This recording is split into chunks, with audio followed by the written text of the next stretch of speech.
নমস্কার, আমি তরুণ ঘোষ। বড় কোনো মতেই গলছে না, ফলে এখন আমাদের মালদ্বীপের প্রেসিডেন্ট মোহাম্মদ মইজু তিনি এখন ঘুরপথ ধরেছেন। কে বলে মইজু বোকা, মইজু অত্যন্ত বুদ্ধিমান।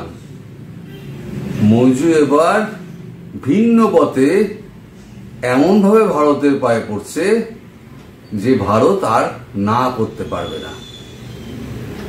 বিষয়টা হচ্ছে, ইউক্রেন রাশিয়া যখন যুদ্ধ শুরু হলো তখন আমেরিকা রাশিয়ার উপরে তো একটা অর্থনৈতিক চাপালো, ব্যান চাপালো, নিষেধাজ্ঞা, যাতে কেউ রাশিয়া থেকে তেল না নিতে পারে। ভারত ওসব শুনল না। ভারত একটা নিজস্ব ব্যবস্থার মধ্যে দিয়ে রাশিয়া থেকে তেল নিতে শুরু করলো। সেই নিজস্ব ব্যবস্থাটা কি ছিল? সেটা হচ্ছে রুপি সিস্টেম। রুপি সিস্টেম তো তার এমনি হয়নি। আমি ধীরে ধীরে সেই প্রসঙ্গে আসছি। সেই রুপি সিস্টেমের মধ্যে এবারে মালদ্বীপ ঢোকার চেষ্টা করছে এবং মালদ্বীপের প্রেসিডেন্ট মোহাম্মদ মইজু একটা সাক্ষাৎকারে তিনি বলেছেন, মিন্ট লিখছে, Maldives plans RuPay launch to strengthen ties with India. তো কি বলছে? Maldives has planned to launch India's RuPay service amidst swearing ties between two countries. However, the launch date has not been declared yet. Bharat কিন্তু কিচ্ছু জানে না।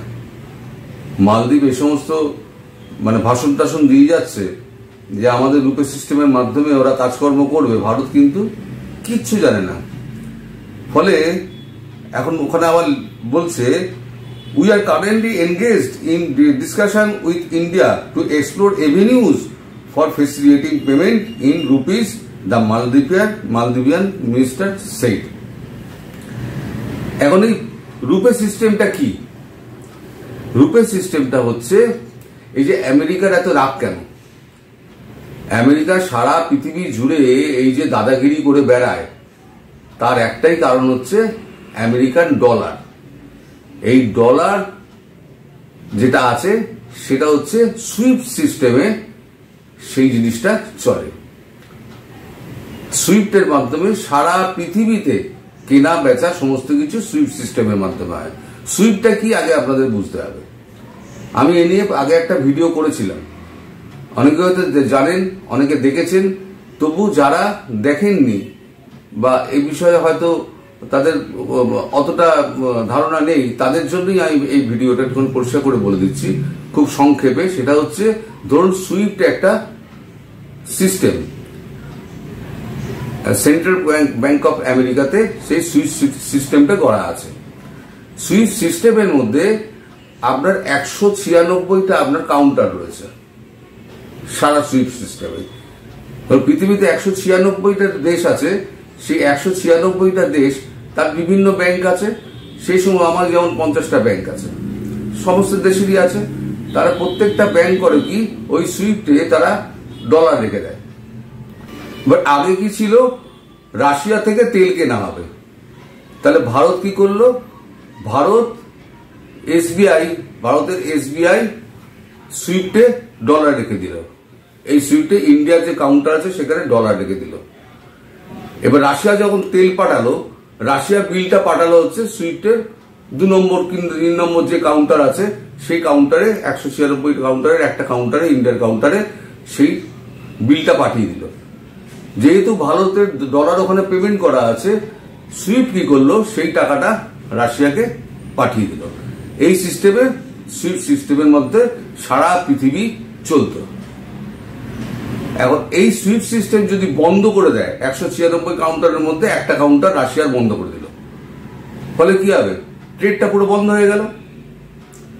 এইভাবে পৃথিবীতে ছড়ি ঘুরিয়ে বেড়ায় আমেরিকা। এখন মোদিজির হচ্ছে তো গুজরাটি বুদ্ধি। মোদিজি কি করলেন? তিনি একটা ভিন্ন ব্যবস্থা করলেন। তিনি রাশিয়ার সঙ্গে কথা বলে বললেন, ঠিক আছে, তো আমরা রুপিতে ব্যবস্থা করব। তো রুপিতে ব্যবস্থা কি করে হবে? তো রুপিটা কিরকম?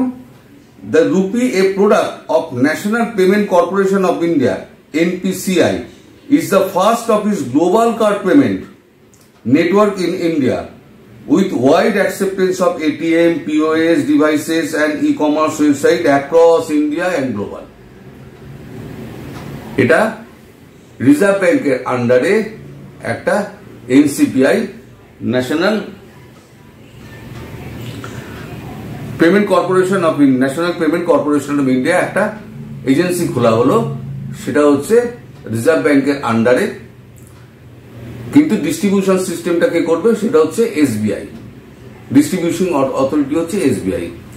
ওইরকম সুইফটের মতো এবার একটা ভস্ত্র অ্যাকাউন্ট করা হলো, ভস্ত্রতে 196টা কাউন্টার করা হলো, যা সুইফট যা ছিল ওইরকম 196টা কাউন্টার ভস্ত্রতে করা হলো। এবার আফ্রিকান দেশগুলো 30টা 32টা দেশ অলরেডি এই ভস্ত্রের মধ্যে ঢুকে গেছে। রাশিয়া করলো কি, ভারতের থেকে রুপি কিনে নিল, রাশিয়ান মানি দিয়ে ভারতের থেকে রুপি কিনে দিল, কিনে ওই 196টা কাউন্টার রাশিয়ার কাউন্টারে ও ঢুকিয়ে দিল।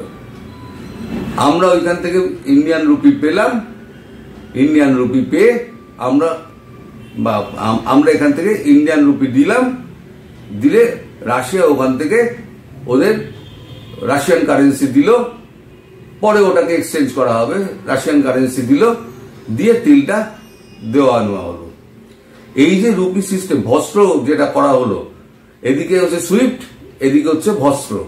এই যে ডি ডলারাইজেশন যে কথা বলা হচ্ছে না, ডি ডলারাইজেশনের একটা অংশ শুরু করলো প্রথম হচ্ছে ভারত, যে সুইফট দিয়ে দাদাগিরি চলবে না, আমার ভস্ত্র আছে, তোমরা যদি ভস্ত্র ভারতের সঙ্গে ব্যবসা করতে চাও তাহলে ইন্ডিপেন্ডেন্টলি ভস্ত্র অ্যাকাউন্টে করো, এখানে সুইফটের মতোই ব্যাংকের মতো দিয়ে যেতে হবে না তোমাকে, তুমি এখান থেকে আমরা যেরকম আপনার রুপে কার্ডে আমরা যেমন পেমেন্ট করি, এখান থেকে ক্লিক করবে, আমার ভস্ত্র অ্যাকাউন্টে চলে যাবে, আমি টাকা পেয়ে যাব। আরো সহজ সিস্টেম। এই যে আফ্রিকান 30টা কান্ট্রি এবং রাশিয়া এই ব্যবস্থার মধ্যে চলে এসছে, সেই ব্যবস্থার মধ্যেই কিন্তু আমাদের হয়। এর জন্যই আমেরিকার এত জ্বালা, এবং কারোর উপর যে স্যাংশন চাপাতে যায় তাহলে পরে সে তো চুম করে চলে আসবে তো এতে ভস্ত্রতে, তা রাশিয়ারা তাতে আমেরিকারা দাদাগিরি থাকবে না। ওই জন্য আমেরিকার এত রাগ হচ্ছে ভারতের উপরে, কিন্তু মুখে কিছু বলতে পারছে না, কারণ ইন্টারন্যাশনাল বডি যদি কেউ করে, কোনো দেশ করে থাকে, উন্নয়নশীল কোনো দেশ করে থাকে, তাহলে আমেরিকার তো বাধা দেওয়ার কিছু নেই, কারণ আমেরিকার তো এটা তো নিজস্ব সিস্টেম, তাতে গ্লোবাল সিস্টেমের মধ্যে পড়ছে না। গ্লোবাল সিস্টেম তার মধ্যে এসে গেছিল, এখন গ্লোবাল সিস্টেম নিজের মতো করে যে যার মতো করে করে নিচ্ছে, তোমার কিছু বলার নেই। এখন এইবারেতে মালদ্বীপ কি করেছে, মালদ্বীপের কাছে ডলার নেই, মালদ্বীপ কোনো কিছুতেই কিছু করতে পারছে না, ডলার তো একবার, আর চায়নাও ডলার দিচ্ছে না, যে কথা বলেছিল চায়না ডলার দেবে, ডলার তো দিচ্ছে না।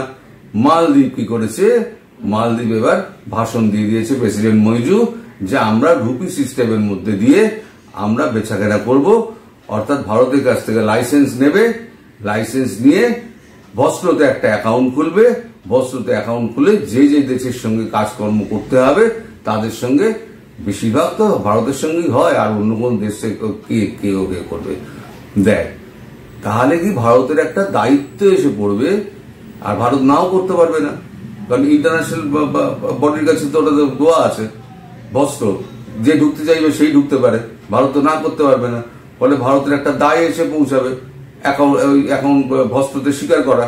তাহলে এই মাধ্যমে ও কি করছে, পেছন দিক দিয়ে ভস্ত্র অ্যাকাউন্টে ঢুকে ভারতের সঙ্গে লিঙ্ক করার চেষ্টা করছে। এটা হচ্ছে আমাদের মালদ্বীপের মইজু, যাকে আমরা বোকা বলি, সে একেবারেই বোকা না। আমরা যারা বোকা বলি তা আমরা হচ্ছে চারক্ষরের বোকা, ও হচ্ছে অত্যন্ত শিয়ানা। ভারতের সঙ্গে গাঁটছড়া বাঁধার জন্য মইজু এবার রুপে সিস্টেমের মধ্যে ঢুকছে, ঢুকে ভারতের সঙ্গে এবার বন্ধুত্বের একটা নতুন একটা রাস্তা তৈরি করার চেষ্টা করছে। এটা হলো গত কালকের খবর। আমার মনে হলো এই খবরটা আপনাদের সবাইকে জানাই, যে মালদ্বীপের প্রেসিডেন্ট মইজু এইবার কোনো রকম না কিছু দেখে, ভারতের শীতল ভাব দেখে এবার ভিন্ন রাস্তা ধরেছে। ভিন্ন রাস্তা হচ্ছে এইটা। আচ্ছা, বাংলাদেশও কিন্তু লাইনে আছে। বাংলাদেশও কিন্তু বলছে যে আমরাও ভস্ত্র সিস্টেমের মধ্যে দিয়ে যাব, কারণ বাংলাদেশের হাতে কিন্তু ডলার নেই, আর বাংলাদেশের পাশে দাঁড়ানোর মধ্যেও কেউ নেই। বাংলাদেশও এই ভস্ত্র সিস্টেমের মধ্যেই আসবে। ধীরে ধীরে ধীরে ধীরে দেখবেন এশিয়ান যত কান্ট্রি রয়েছে সব কিন্তু এই ভস্ত্র সিস্টেমের মধ্যে দিয়ে চলে আসবে। ভস্ত্র সিস্টেমের মধ্যে দিয়ে এলে তাহলে একদম আপনার ব্যাংক টু ব্যাংক চালান দাও, অমুক দাও, তমুক দাও, কিচ্ছু করতে হবে না। তুমি ওখান থেকে আমাকে মেলে আমায় পাঠালে, বিল পাঠালে, আমি এখান থেকে পেমেন্ট করে দিলাম। ভারত এখান থেকে মাল পাঠালো, ও ওখান থেকে ইউপিআই তে ও পেমেন্ট করে দিল, ফটাফট হয়ে যায়। ভস্ত্র সিস্টেমে ফটাফট হয়ে যাবে। ভস্ত্র শুধু ইউপিআই, আমরা যেমন পেমেন্ট করি, ইউপিআই তে আপনি পেমেন্ট করে দেবেন বা ও পেমেন্ট করে দেবে, মাল বানানো চলে যাবে, যেটা রাশিয়ার সঙ্গে হচ্ছে। এখন এই ব্যবস্থার মধ্যে দিয়ে মইজু আসার চেষ্টা করছে। ফলে মোহাম্মদ মইজুকে বোকা ভাবার কোন রকম কারণ নেই। মোহাম্মদ মইজু ভারতের পেছন ছাড়ছে না, আর চীনও তার কাজকর্ম মানে তার যা দরকার ছিল সেটা হয়ে গেছে। চীন পিঠ দেখিয়ে দিয়ে পালিয়ে গেছে। এখন মইজু ভারতের পেছনে ছুটে ছুটে ছুটে ছুটে বেড়াচ্ছে। ও ছুটুক, আমরাও দেখি কত ছোটে। ভারত এখনো পর্যন্ত কোনো কথা বলেনি, কিন্তু ভস্ত্র সিস্টেমের মধ্যে দিয়ে এলে ভারত না করতে পারবে না, তখন এটা ভারতের একটা ঘাড়ে এসে দায়িত্ব পড়বে। তো সবাইকে এই খবরটা জানিয়ে রাখলাম। সবাই ভালো থাকবেন, সুস্থ থাকবেন এবং সাবধানে থাকবেন। নমস্কার।